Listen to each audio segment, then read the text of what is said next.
Hola, de nuevo estamos de vuelta con el futuro de la educación en Colombia, esta serie de videoencuentros en los que hemos invitado a los protagonistas de la educación en Colombia, que vienen desde diferentes entidades, instituciones, iniciativas y también desde otros sectores, ¿por qué no?, que tienen que ver con el desarrollo de este sector tan importante para nuestro país. Hoy vamos a tratar un tema muy importante en este segundo encuentro y continuamos con el tema de tecnología, que es un tema tan amplio en términos de educación.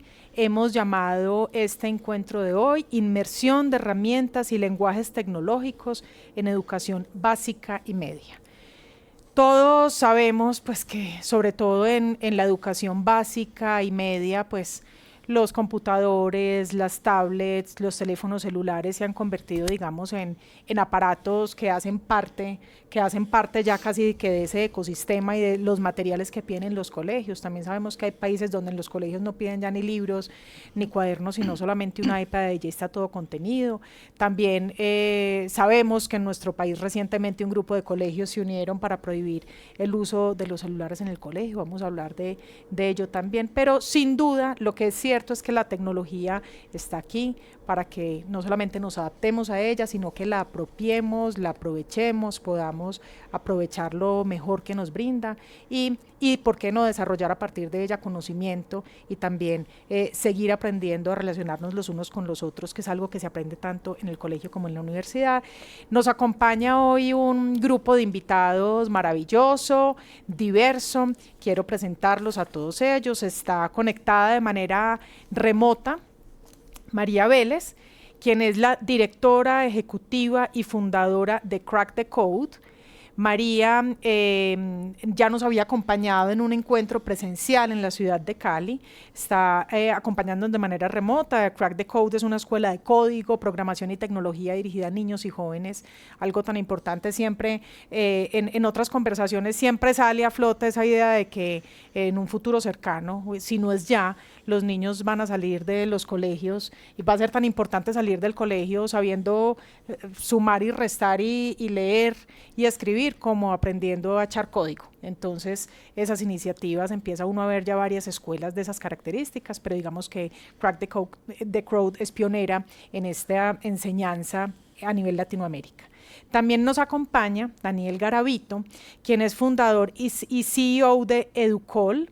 Educol es una organización que brinda educación para niños que no tienen acceso a internet. Entonces ahí vamos viendo, digamos, ahorita Daniel va a ampliar un poco al respecto lo que hacen, una iniciativa muy bella, sobre todo teniendo en cuenta que este país tiene tantas brechas en el acceso a internet, y uno siempre pensaría que cuando hablamos de inmersión en tecnología para la educación en la básica y media, pues requisito fundamental tener internet. ¿Qué pasa cuando a tu ruralidad no le llega el internet, cuando a tu región entonces no podrías aprovechar las herramientas tecnológicas, o cómo son esos procesos de educación hoy que uno piensa que la tecnología es base para ello?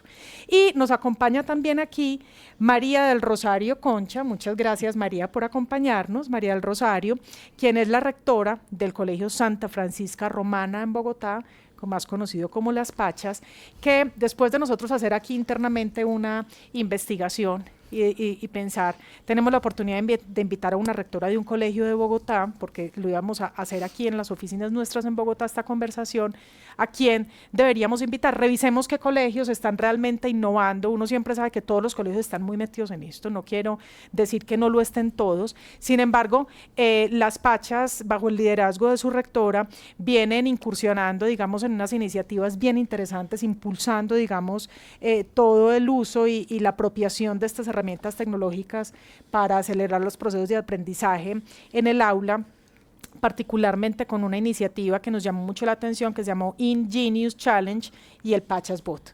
Entonces, bienvenida María, bienvenido Daniel y bienvenida María del Rosario, es un gusto tenerlos aquí. Quiero, para comenzar, quisiera, digamos, escuchar como a manera de intro, una introducción por ahí de unos 5 minutos máximo cada uno de ustedes, como para ambientar el tema. Y quisiera preguntarles cómo han logrado adaptar la tecnología a la educación en cada uno de los proyectos que lideran y cuáles han sido los pros y los contras de estos procesos. Empiezo contigo, María del Rosario. Bueno, muchísimas gracias por esta invitación. Y como tú lo dices, para nosotros, dentro del colegio ha sido un énfasis, hemos tenido un énfasis fundamental en cómo desarrollar el lenguaje digital y el uso de herramientas tecnológicas como parte no solamente de un currículum específico en el área de tecnología e innovación, sino como un programa transversal que permee todas las áreas del conocimiento y se convierta realmente como en un enfoque. Cómo usamos este lenguaje y estas herramientas en pro de la construcción, de la producción y la transformación, creando un pensamiento, sobre todo en un colegio femenino, donde uno de los desafíos que tenemos es el acceso y la equidad de género, en ese sentido de la mujer en áreas STEM. Y por eso hemos puesto como un énfasis muy grande en estas áreas y hemos creado un enfoque o un currículum particular nuestro que se llama Ingenious, que recoge de manera integral esta perspectiva STEM, por un lado, de cómo aplicar la ciencia, la tecnología, la ingeniería, la matemática, a problemas concretos y a problemas reales para dar soluciones creativas e innovadoras, desarrollando la iniciativa, la solución de problemas, el pensamiento crítico, la capacidad de análisis, aplicada a situaciones o problemas que nuestras estudiantes ven que son de su interés, donde ellas se convierten en el motor primordial del proceso, porque las inquietudes o problemas que ven parten de su experiencia y cómo usan la tecnología como una herramienta fundamental en este proceso que va desde la ideación hasta el prototipado, usando, por ejemplo, el pensamiento computacional, la electrónica, el uso de robots, entre otras cosas, pero no solamente, sino también la innovación social, que ha sido como algo, perdón la redundancia, innovador también de parte nuestra. Cómo usamos la innovación, la tecnología, también al servicio de lo social, desde un liderazgo y un compromiso social. Eso ha sido interesante. Que es muy importante también para ir logrando ese equilibrio de cómo formar individuos pues para una sociedad. Exactamente, ese balance entre la tecnología, el desarrollo humano, que no lo vemos como puestos ni como en disyuntiva, sino justamente como parte de la integralidad y cómo generamos desde ahí pues unas soluciones y un impacto transformador, que es digamos que uno de nuestros objetivos fundamentales es cómo en la formación de nuestras estudiantes ellas se entienden desde que son chiquitas, aún desde que entran en preescolar, que sus acciones y sus decisiones tienen un impacto y que queremos que ese impacto apunte a una transformación en la línea de lo que queremos para ser un país más sostenible, un mundo más sostenible. Claro, que es lo que todos buscamos finalmente. Cuéntanos, Daniel, ¿cómo ha sido la experiencia tuya al interior de Educol con el uso y la adaptación de todas estas herramientas tecnológicas, los pros y los contras que han encontrado? Bueno, Juliana, primero que todo, pues un honor estar aquí, muchas gracias por la invitación. No puedo dejar de leer el tema del futuro de la educación porque hay como muchas connotaciones alrededor del término. Una de las que a nosotros se nos viene primero a la cabeza es como enfrentar el futuro con herramientas del pasado, ¿no? Como con una llamada telefónica, que es lo que nosotros hacemos y que ya les cuento un poquito más. Pero yo creo que la discusión un poco de fondo para nosotros es que la solución a los problemas globales ya la tienes al alcance del bolsillo, incluso es como nosotros lo decimos algunas veces con una simple llamada telefónica ya puede resolver muchas cosas y que a veces cuando uno habla de temas de tecnología en educación, y esto ha sido un discurso reiterativo desde la primera tecnología educativa, pues pudo haber sido un libro, ¿no? Después llegó la radio y la radio va a revolucionar la educación y después fue la televisión y ahora va a ser la realidad aumentada y como que seguimos como con esa promesa de que la tecnología lo va a cambiar todo. Cuando lo que creo que lo fundamental es entender pues que la educación siempre sigue y seguirá sucediendo en la cabeza de las personas que aprenden. Y eso es un poco agnóstico al mecanismo, o sea, puede ser en un libro que te explique bien cómo funciona el corazón o en un VR que te muestre cómo se mueve, pero finalmente son los movimientos y cómo funciona y tu cerebro, digamos, lo cierra y lo completa. Y eso como por un lado, pero por el otro lado está el tema de que cada vez es más corta, por lo menos para mí, la capacidad de ver hacia el futuro en temas de educación, porque en la pandemia entendimos algo de lo que era lo exponencial, ¿no? Como que empezamos a entender un poco esa lógica que los humanos no entendemos tan bien. Pero medir el impacto de una tecnología exponencial como lo es la inteligencia artificial, por ejemplo, que que es usable, que es absolutamente usable, o sea, que está un chat de distancia, digamos, esto es demasiado simple de usar y que es muy versátil, que sirve para muchas cosas, pues cómo te transforma exponencialmente un sector y cómo se te hace difícil como medir en el mediano y largo plazo en realidad qué va a pasar. Y ver cómo esa velocidad con la que se aceleran las cosas, como para algunas personas, y vuelvo un poco tal vez a la pandemia, fue detenerse en el tiempo, ¿no? Tenías internet, entonces el niño que aprendió a usar Zoom y que le ayudaba a la mamá con todo en la casa para conectarse, a los niños que no tuvieron acceso a nada y se quedaron un poco detenidos en el tiempo. Y como esas brechas digitales de cómo manejas un dispositivo se te vuelve un abismo. Porque pues ya no tienes acceso y cada vez el que está conectado acelera más y se van quedando como personas rezagadas en el tiempo. Ahí hay todos conocemos la distribución normal, ¿no? La campanita de Gauss, en las clases de estadística. El IQ se distribuye de esa manera. Es una variable que se distribuye normal en la población, es aleatorio. Y pueden hacer gente brillante en cualquier rincón de Colombia o del mundo. Sí. Y puede que no tengan acceso a una herramienta educativa. Y que, o a la idea o al sueño de poder educarse. Y un poco la lógica, y tal vez aquí ya vuelvo hacia Educol, es que pues el objetivo inicial de nosotros fue llevar esas epifanías a esas ideas que te puedan cambiar la vida a personas que no tengan acceso a internet, que la puedes recibir una llamada telefónica o un mensaje de texto. O sea, una buena idea te cambia la vida, te abre la opción de imaginarte otro futuro. Volvemos a caer a la palabra futuro, no, pero no para ti, para tu familia, para cambiar un poco la trayectoria de vida y entender que pueden haber otras cosas afuera, no sé, pues maravillarte con, no sé, con poesía, con música, muchas cosas que uno tiene acceso, que las hace cotidianas y las naturaliza, pero cuando no las tienes. Y un poco para caer en un poco lo que hacemos en Educol es transformar una llamada telefónica en una Alexa. Es como el concepto más simple y de alto nivel que les puedo compartir de lo que hacemos. Pero pues para una persona que no tiene internet, pero que lo pueda hacer por una llamada telefónica, que pueda acceder a un chat GPT por medio de voz, que es absolutamente usable, todos hablamos en principio y escuchamos. Es muy, muy directo, es muy, muy fácil. Es algo que cambia mucho la dinámica. Y aparte cuando no tienes nada más que consumir. En una zona rural te llega la radio, la televisión, los canales que lleguen y poco más. Y pues habrá un televisor que es del papá. Entonces tampoco el niño puede elegir como, bueno, yo quiero ver esto, ¿no? Sí. Pero cuando tú le dices, este celular es tuyo, y puedes llamar y escuchar lo que quieras, lo que te guste, eso cambia mucho la forma en la que se empiezan a...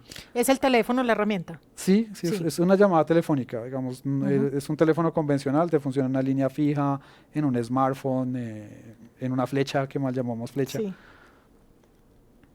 Es muy interesante y sobre todo lo que mencionabas de la época de pandemia. Fíjate, esas generaciones que estaban, por ejemplo, tengo una experiencia muy cercana con una niña de la generación que estaba aprendiendo, que estaba en la época de lectoescritura. Cómo esa generación en particular fue tan dramático el frenón, ¿no? En el aprendizaje, aun cuando tenían acceso a todo. O sea, estoy hablando de una niña en una ciudad capital, con su computadora en la casa, con acceso a internet, y el acceso a internet no necesariamente garantiza que vas a aprender a leer y a escribir, ¿no? Y esa generación en particular, me imagino que ustedes, que tú tienes como toda una historia y una explicación al respecto, ustedes los educadores, pero sí es bien interesante. Me gusta mucho poderlos escuchar a los dos, porque aquí tenemos el contraste del colegio, de la institución de Ciudad Capital, con todas las posibilidades de interconectividad y aparatos al servicio de sus estudiantes, y con todas las opciones de aprender además en casa porque tienen cómo seguirlo practicando, versus los colegios en la ruralidad, como la tecnología a la que acceden es la tecnología del teléfono, porque tal como tú decías, Daniel, eso también es una tecnología. Ese para nosotros en algún momento fue el futuro de la tecnología en la educación. Entonces ahora le doy la palabra a María, que tiene, digamos, el otro frente, y es empezar a educar a los pequeños en código, en programación, en tecnología. ¿Cómo ha sido ese proceso y cuáles han sido los pros y los contras que han encontrado? Bueno, primero que nada, mil gracias por darme este espacio, por estar aquí con ustedes. Bueno, es muy interesante este tema porque, bueno, a lo largo de la vida, por así decirlo, de Crack the Code, nosotros hemos ido de trabajar con estudiantes en sus casas, ¿no? Como una academia after school de programación. Ahora que trabajamos en alianza directa con colegios, y eso significa que trabajamos con la infraestructura digital de estos mismos colegios, ¿no? Entonces, es bastante, digamos, la diferencia cuando trabajamos directamente con estudiantes en sus hogares de manera virtual, ¿no? Y los capacitamos en todo lo que es programación y uso de la tecnología. Era más fácil trabajar con los estudiantes que inclusive en algunos casos con los padres de familia cuando necesitábamos que nos ayuden, digamos, a abrir la computadora, a preparar todo, ¿no? Como acabaron de decir mis compañeros, los estudiantes nacen con literal, con una habilidad de absorber y aprender rápidamente, ¿no? Entonces, yo creo que cuando trabajamos con estudiantes de sus hogares es sumamente fácil. Ahora mismo que estamos trabajando con jóvenes de manera intracurricular en colegios públicos, es que sí estamos, digamos, batallando un poco con que estos colegios tengan la infraestructura necesaria para que se brinden nuestras clases de manera exitosa, ¿no? Entonces, por ejemplo, hoy en día nosotros tenemos más de 4.000 estudiantes, digamos, en Barranquilla, bueno, aproximadamente un poco, cerca de 4.000, que de manera intracurricular obligatoria reciben clases con nuestros profesores virtuales que se conectan remotamente a aulas de cómputo y capacitamos a los estudiantes y a los docentes del aula para que poquito a poquito el docente lo pueda dictar solo, ¿no? Entonces, parte de nuestro proyecto, que es una alianza público-privada, consiste en comprar, adquirir los equipos y hacer los arreglos eléctricos, tecnológicos necesarios para que podamos brindar las clases de manera virtual. Entonces, gracias a la tecnología estamos conectando docentes de calidad de toda Latinoamérica con contenido de calidad supremamente necesario a colegios públicos en regiones, digamos, por todo Colombia, ¿no? Ahora, habiendo dicho eso, no significa que necesariamente haya sido supremamente fácil. Si bien nosotros contratamos el internet, adquirimos los computadores y los colocamos en los colegios, algunas veces las empresas privadas no están listas para que el internet llegue a ese colegio, ¿no? Entonces ahí es donde hay complejidades de infraestructura más que todo para lograr esto. Sí hemos visto ya un poco más de cara a las instituciones al que llamamos que es el gatekeeper, ¿no? El que permite o ojalá puede llegar a garantizar o a maximizar el éxito de nuestro programa. Son los rectores, obviamente, que son los que nos abren la puerta, nos dan el espacio dentro del currículo. Y obviamente los docentes, ¿no? Los docentes tienen que ser docentes emocionados, digamos, innovadores, que quieran capacitarse ellos mismos y ofrecerle también estas oportunidades a sus estudiantes, ¿no? Si son docentes, algunas veces que son reacios al cambio, que dicen que va a ser un poquito más trabajo porque probablemente lo va a hacer. em, no va a funcionar, ¿no? El programa. Entonces diría que hay como que potenciales, como que obstáculos de diferente índole, ya sea infraestructura, ¿no? Y también, digamos, más de personas dentro de las instituciones que nos pueden ayudar a agilizar o mejorar este ofrecimiento, digamos, de nuestro producto y nuestro servicio. Claro, mencionas el tema de los docentes y en en nuestra conversación anterior, que era sobre inteligencia artificial en la educación, también el tema de los docentes se volvió muy importante. Y yo pensaría que tiene que ver como con un tema generacional, ¿no? Casi que volviendo al tema del futuro de la educación en Colombia, el futuro de la educación en Colombia será cuando los que hoy en día son estudiantes sean docentes y ellos ya hayan pasado por todo este proceso de adaptación y de apropiación de todas las herramientas tecnológicas y dispositivos tecnológicos, y seguramente será otra la historia, pero como esta es la historia de hoy en día, quiero volver contigo, Daniel, a propósito del tema de los profesores. Me gustaría que nos contaras cómo es la estructura de Educol. cuántos maestros son y más o menos cuál es el cubrimiento que tienen en el país, porque me gustaría entender cómo es el proceso de capacitación de esos maestros que tienen, porque finalmente sé que iniciaste diciendo que lo que tienen es una llamada, ¿no? Es una llamada, entonces que el chico en la ruralidad tiene que tener un aparato telefónico de cualquier característica. Sin embargo, después incluiste el tema de la inteligencia artificial. Entonces sí hay unas herramientas tecnológicas que pueden ser incluidas aún en esa llamada, aún cuando no tienes conexión a internet, pero tienes un teléfono, ¿cierto?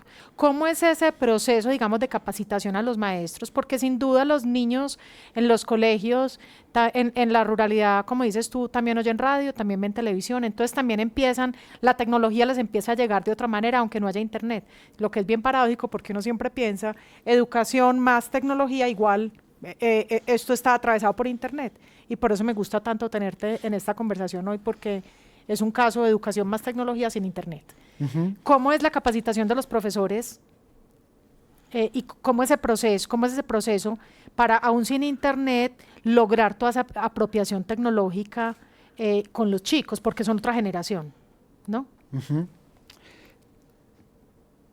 Hay una cosa que pasa con los temas de apropiación de tecnología, y esto pasa con docentes, con médicos, y es que se suele decir, y es como un lugar común de que se son resistentes, ¿no? Y tal vez es más de que vean el valor de la solución y cómo les ayuda y cómo mejora el proceso educativo para que pueda entrar y permear. Creo que es más un poco, eso es un poco como la discusión que suele haber. Y es que cuando uno está, por ejemplo, en una escuela multigrado, pues para un profesor es muy difícil pues preparar clase para tanta variedad de niños con tanta diversidad de condiciones.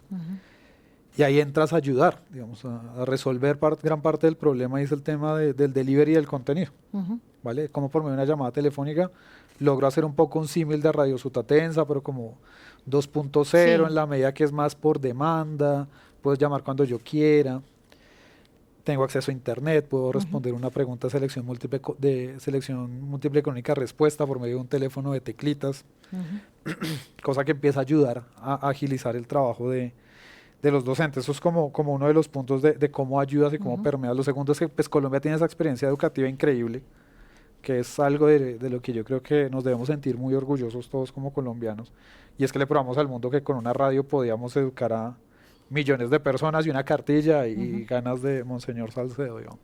Y un muy bonito caso de UNESCO y producto de exportación además. En el apartheid en Sudáfrica vinieron a ver Colombia cómo había hecho ese tipo de proyectos masivos de educación y de inclusión que pues te permiten sacar una sociedad más adelante. Y traigo Radio Sutatensa porque es muy parecido, o sea, tú finalmente lo que tienes es un profesor que por medio de llamadas fundamentalmente y cartillas imparte un proceso educativo, donde haces una especie de bypass a internet por medio de la llamada telefónica. Si tú piensas en un Alexa, un Google Home, algún Smart Speaker, eso es un dispositivo que tiene un micrófono, que tiene un parlante y una conexión. En el caso del Alexa, internet. Pero un teléfono celular básico es más o menos lo mismo. Tiene un teléfono, tiene un parlante, un micrófono y una conexión. Lo que haces es hacer el bypass, mandarla a internet, y ya eso te abre, pues digamos, todas las posibilidades que tendrías en una conexión de internet fija. Al punto tal que pues puedes dar acceso a modelos grandes de lenguaje por medio de voz, o sea, es interactuar con tal cual ChatGPT, pero por voz. Sí, por teléfono. Y eso pues te ayuda un poco a lidiar y a cerrar como con esos temas de acceso y de inclusión. Me preguntabas por temas de cobertura, a contar un happy problem que me pasó con Caracol. Una vez salimos en las noticias de las 7 y fue un happy problem porque la gente empezó a llamar y llamaban mucho. Sí. Educol funciona sobre una línea 01800. Entonces las llamadas las pagábamos nosotros. Pues esa noche tocó apagar. Porque la cantidad de llamadas que empezaron a entrar era una cosa que era absolutamente pues inmanejable. Entonces ese es el tipo de cosas que te incrementan el alcance y te permiten conectar con más gente. Y coloco ese ejemplo porque pues al ser sobre una línea 01800 el alcance es nacional. Claro. Muchas veces no sabemos exactamente dónde están las personas, eso es una realidad, porque pues, el dato exacto de la antena a la que se conectó lo tiene el operador, pero a ti no te llega, digamos, no tienes una coordenada XY o un GPS en una flecha, pues. Okay. Entonces no hay información de esa que se pierde. Pero con proyectos específicos, con comunidades, hemos estado en el Catatumbo, por ejemplo, con temas de implementación de acuerdos de paz con la Agencia de Cooperación Alemana, en La Guajira. ¿Y los maestros son de esos territorios o están en una base diferente en el país? Hemos hecho un poco de todo. Han habido procesos donde está el profesor allá, tenemos uno donde los profesores están fuera del país, un poco haciendo el símil de Crack the Code, pero por llamada telefónica. Entonces puedes conectar a gente porque finalmente, pues si puedes hacer una llamada, pues los puedes conectar. Con clubes de ciencia, por ejemplo, conectamos profesoras en Estados Unidos, pues colombianas que estaban allá haciendo sus estudios, desarrollaban los clubes y se conectaban con los niños por la clase grupal por medio de una llamada telefónica. Entonces, todas esas posibilidades, un poco con menos tecnología, digamos, y la posibilidad de una cámara, de compartir pantalla, o sea, hay cosas que no tienes. Pero la base, digamos, de podernos comunicar, y yo creo que todos hemos tenido y tal vez sigamos teniendo videollamadas de cámara cerrada. Sí, claro. Pues eso lo hago por un teléfono, o sea, no necesito... Pero también está la tentación, ¿no? La tentación de cuando es el flecha, qué bueno que este chico estuviera conectado que lo pudiéramos estar viendo en una cámara, ¿no? Sí. Ese fue el futuro de las comunicaciones para todos nosotros cuando estábamos chiquitos, imaginarnos que el futuro era poderse ver por video mientras hablaba por teléfono. Entonces me imagino que siempre está la tentación también en las llamadas de ustedes. Sí, digamos... La tentación de la tecnología, de la alta tecnología, pues si queremos compararla con el teléfono, que es más alta que cualquiera, pero... Sí. Quería agregarte otro punto rápido, es que Educol nació con llamadas, pero también funciona por WhatsApp. Ok. Entonces, ¿y cuál fue la lógica de entrar en WhatsApp? Hay muchas personas en el país, y esto suena difícil de creer, que conciben Internet como Facebook, Instagram y WhatsApp, que es lo que les da un plan y una recarga de pocos miles de pesos. Se les dan esas plataformas, entonces creen que Internet es eso. Pero si tú le llegas a WhatsApp y haces lo mismo, haces el bypass, ¿no? Entonces te dejo acceder a Wikipedia, pero dentro de WhatsApp. Sí. Te dejo acceder a hacer búsquedas en Internet dentro de WhatsApp, porque no en Facebook no puedes hacer, digamos, búsquedas en Wikipedia. No puedes acceder a mucho contenido. Y ahí empiezas un poco otra vez a cambiar las reglas de juego y te ganas otra vez un poco más de lo mismo de la llamada telefónica, es la usabilidad.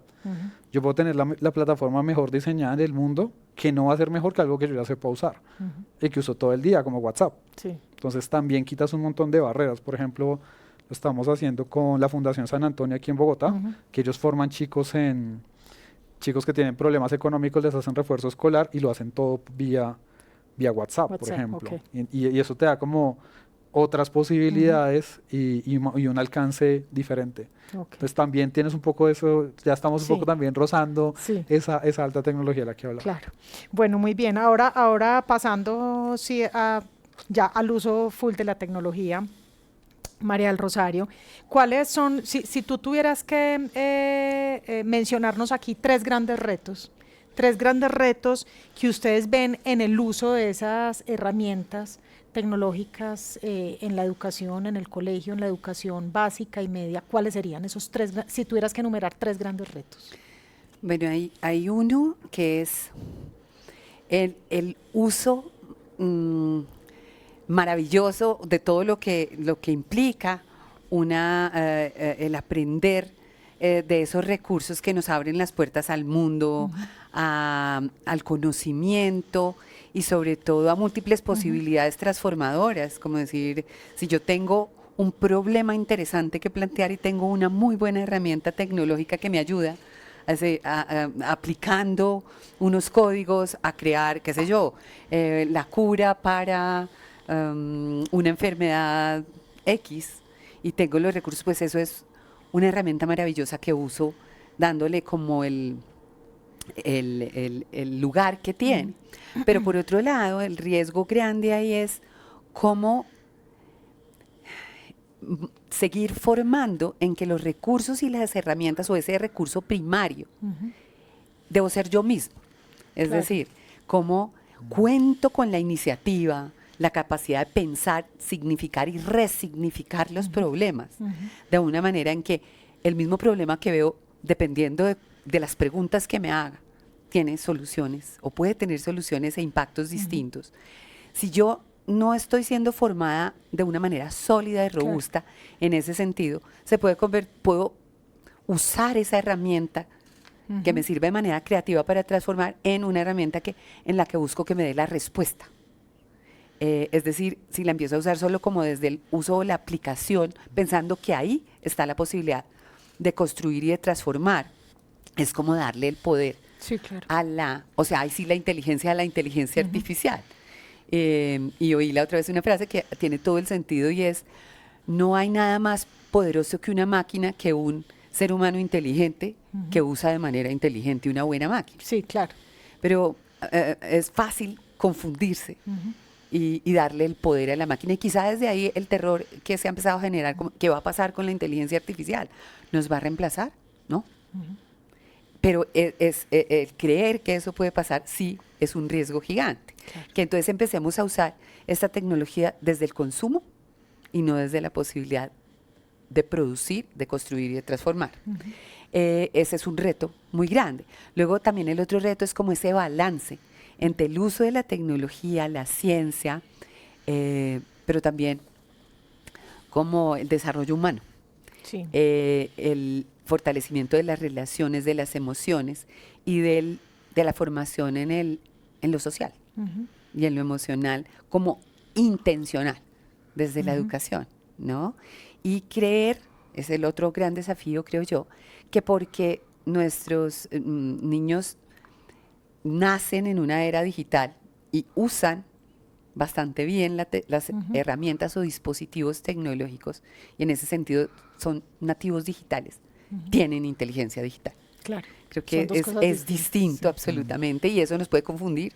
Y es cuando entonces generamos como ciertos statements de decir, es que los niños saben más en el uso de la tecnología que los profesores, y eso está siendo un problema.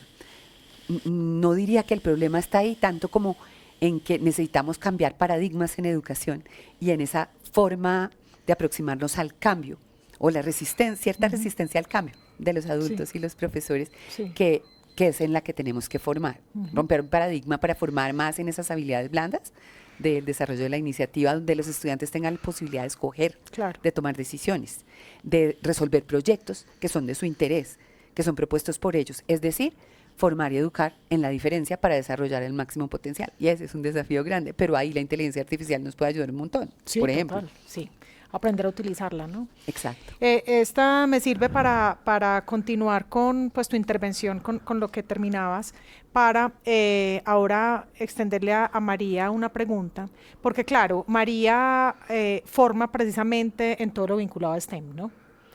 Y siempre uno de los grandes retos de la educación es el tema de la deserción escolar, de cómo capto más estudiantes, de cómo los atraigo, y tal como tú dices, no necesariamente porque son nacidos digitales, ellos van a tener un interés de entrada en estos temas. ¿Cómo ves tú, o sea, cómo es la mirada de ustedes desde Crack the Code? Cada vez las generaciones nuevas, María, que van llegando, tienen un mayor interés en formarse en temas STEM, o por el contrario, ustedes tienen que hacer un gran esfuerzo para traerlo. ¿Y cómo es la receptividad por parte de los padres de familia y de las comunidades en general con este tipo de formación? Porque habrá todavía padres de familia que crean que no es necesario formar en eso. Yo sí creo que esa es una formación que va siendo cada vez más importante. Sí, yo creo que es una excelente pregunta. Durante la pandemia vimos estos cambios mucho más abruptos, por así decirlo. Em, Durante la pandemia, los padres tuvieron una oportunidad de oro, y fue gracias a que de un momento a otro ellos estaban dentro de los salones escolares, ¿no? De un momento a otro, el hijo, la hija estaba en Zoom en la sala, y los papás podían escuchar qué estaban aprendiendo, ¿no? Entonces, de un momento a otro, para bien o para mal, se dieron cuenta en qué nivel estaba su estudiante, si sabía leer, si no sabía leer, si ponía atención, si no ponía atención, veía cómo hacía las tareas, cosas que muchas veces por mandar al niño al colegio todo el día no se enteraban. Entonces muchas veces, o sea, fue una excelente oportunidad para que empiecen a exigir cuando veían que cosas no funcionaban, ¿no? Cuando el niño va al colegio, no, los padres confiamos, ¿no? Pero no tenemos visibilidad de verdad de comparativamente cómo va el hijo, coge el lápiz bien versus los otros o no. Dependemos ciegamente en lo que nos diga la profesora usualmente al final del semestre, ¿no? Entonces, de un momento a otro, veíamos que los papás empezaron a decir, mi hijo no lee, no entiendo, o escribe mal, y eso cambió un poco el balance de poder para que no sea el colegio el que hace lo que quiere, sino que el papá o la mamá exigen, ¿no? Por otro lado, también se empezaron a dar cuenta que sí se puede aprender en línea, ¿no? Obviamente no en exceso, no todo el colegio, sino que se puede aprender en línea. Y en el caso nuestro en particular, ya ni siquiera querían manejar. Nosotros antes teníamos una agencia física, un salón de clases físico, ya los padres no querían manejar a ir a llevar a su hijo si de por sí la clase iba a ser en la computadora, ¿no? Entonces empezaron a darse cuenta que una hora de clase a la semana, de clase virtual, de programación o de inglés, ¿no? Hace sentido en línea, ¿no? Entonces, durante la pandemia empezamos a ver un cambio en percepción tremenda respecto al aprendizaje en línea por parte de estudiantes, ¿no? Latinoamericanos. Usualmente los estadounidenses y hasta los asiáticos, europeos, estaban antes de la pandemia más abiertos a esta educación en línea. Latinoamérica decía no, y ahora, luego de la pandemia, esto empezó a cambiar. Actualmente ya es mucho más, digamos, abierto, sin embargo, todavía es difícil para nosotros explicar a padres de familia qué es la programación, por qué es importante que aprendan a usar AI de manera sana, saludable, ¿no? Todavía les diría que los papás que matriculan a sus hijos son lo que llamamos los early adopters, ¿no? Los que están adoptando esto de manera temprana y luego vendrán todos los otros. Y de la misma manera, yo creo que pasa con colegios, ¿no? Muchas veces los colegios privados, al tener listas de espera, al tener en muchos casos el poder, ¿no? Que ellos eligen, que di- no tienen casi que competir, al no tener que competir por tener esas listas de espera de entrada, entonces no tienen incentivos de mejorar constantemente, que enseñan cómo, cuándo, y el papá puede exigir menos, ¿no? Tienen menos visibilidad. Entonces, lo que pasa algunas veces con los colegios privados es que ellos no tienen incentivos de mejorar, innovar, porque es más trabajo para todas las personas dentro del colegio, ¿no? Y eso no es bueno, porque entonces terminamos los papás pagando tarifas muy altas de un colegio privado que no necesariamente se está actualizando al nivel que se debería estar actualizando. Muy pocas veces nosotros como padres de familia vamos a un colegio que estamos evaluando para nuestro hijo o hija y decimos, ábreme el currículo de matemáticas, ¿cómo ha cambiado en los últimos 8 años? No pasa, ¿no? Claro. Pedimos la certificación del inglés, o sea, las cosas más el signaling, ¿no? De alguna buena calidad, que es qué titulaciones dan, bilingüismo, estatus social, ¿no? El colegio que uno elige es más por también estatus social, tristemente, ¿no? Entonces diría que es una dinámica bastante difícil de romper, ¿no? Nosotros particularmente ahora preferimos trabajar con colegios públicos, ¿no? Que ahí es donde se ve la necesidad por de verdad con estas herramientas digitales cambiarle la vida a los jóvenes, ¿no? Sí. Porque ahí es donde nuestra intervención va a tener más impacto. Así que ahí es donde estamos ahora enfocando nuestros esfuerzos. Que es muy bueno y que en términos de política pública también hay una intención importante y un interés en formar en estos campos STEM. Quiero, pues, claro, aquí hay muchas cosas que se nos van a quedar por fuera y sé que habíamos hablado, las hemos tocado, cómo lograr ese balance que ya lo mencionábamos contigo, entre todo ese uso de tecnologías y el tema del humanismo. Me imaginaba yo ahorita cómo hacer una mezcla de los estudiantes, cómo llevarle toda esta tecnología STEM a nuestros estudiantes de Educol a través de un teléfono celular. Y hay tantas cosas que nos podríamos imaginar imaginar en un futuro, en un buen futuro soñado de la educación en Colombia, pero el tiempo se nos está acabando y quiero terminar es como con una pregunta también para dejarla sobre la mesa, porque creo que es algo que tanto ustedes como otras personas que trabajan en el campo de la educación, como muchas de las personas que nos están escuchando en esta conversación, han discutido incluso en sus casas, y tiene que ver con lo que ocurrió recientemente en Bogotá, cuando 27 colegios de la comunidad Uncoli se unen y toman la decisión de restringir el uso de los teléfonos celulares en las instituciones. Ustedes hacen parte de la comunidad Uncoli, pero claro, son 27 colegios, no se trata ahora de preguntarte puntualmente si tú apoyaste o no la medida, sino entender cómo es la mirada de ustedes a esta decisión, qué piensan, porque uno a veces creería que no se trata de restringir, o sea, uno desde acá lo miraría como no se trata de restringir el uso de las tecnologías, sino más bien acompañar, ¿no? Acompañar en el uso, porque sin duda representan un gran reto, pero también una oportunidad y un universo infinito de posibilidades y una puerta enorme que se abre al planeta para nuestros estudiantes. Voy a terminar contigo, porque haces parte de esa decisión. Entonces empiezo contigo, Daniel, ¿tú qué opinas de esa decisión?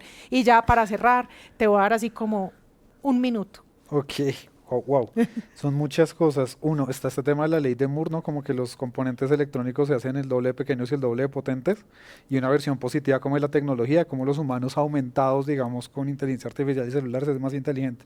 Y la otra es la de la ley de Flint, y es que esta es la generación de los nativos digitales, es la primera generación que es más tonta que sus papás según pruebas estandarizadas. Y eso es un hecho. Sí. Los celulares son dispositivos que están hechos, los smartphones, para consumir contenido, no para crearlo. Eso no tiene un teclado y no tiene un mouse. Y yo creo que no tiene derecho a aburrirse. O sea, el derecho a aburrirse para pensar, para diverger, para que se le ocurra cómo hago otra cosa. Por eso los niños cuando no tienen un celular en las manos dicen, mamá, ¿qué hago? Estoy aburrido. Pero es parte del derecho, Sí. porque, o sea, Claro. las ideas y el cerebro también Sí, funcionan claro. en esos espacios, Abúrrete. en esos silencios donde Claro. conecta, donde piensa y donde te genera pues como otros lugares y otros pensamientos. En Educol, por ejemplo, ¿qué pasa? Al ser tan restrictivo el dispositivo, sentimos que es hiper mega seguro, y no sentimos, es muy seguro, digamos, pues es una línea gratuita, no se van a exponer a nada, no pueden llamar a nadie. Entonces creo que también es como, yo creo que si hay un tema, y es bien importante, y ya con esto cierro porque me diste un minuto, es el tema de que la tecnología tiene que ser ética, tiene que ser inclusiva, y creo que en eso no estamos, no es una discusión que tengamos.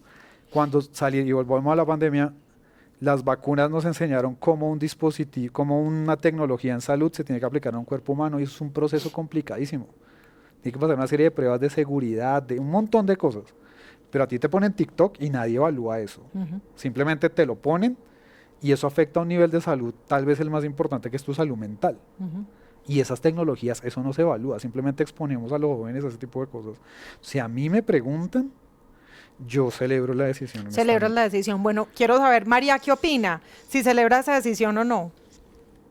Sí, yo sí la celebro. Yo creo que es importante concientizar a los jóvenes, a los padres de familia, a los niños desde temprana edad, que hay que usar eh, la tecnología en los momentos correctos, ¿no? Y que hay que usarla para de una manera productiva y positiva, ¿no? Así que si bien es difícil, yo sí estoy de acuerdo con la política.